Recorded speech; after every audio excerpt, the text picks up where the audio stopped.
How to create a chat list in WhatsApp application. Hello guys, and welcome back to a new video. In today's video, I'm going to show you that how you can create a chat list in WhatsApp.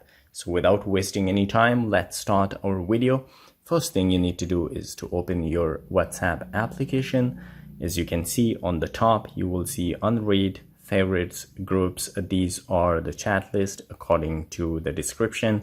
So I don't add any favorite one.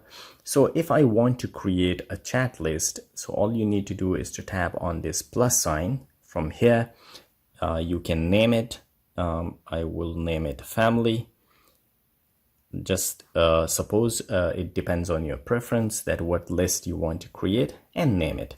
So now the next thing you need to do is to add people or groups. So suppose I add people to this list. Suppose I add these 3 people and then tap on the arrow at the bottom.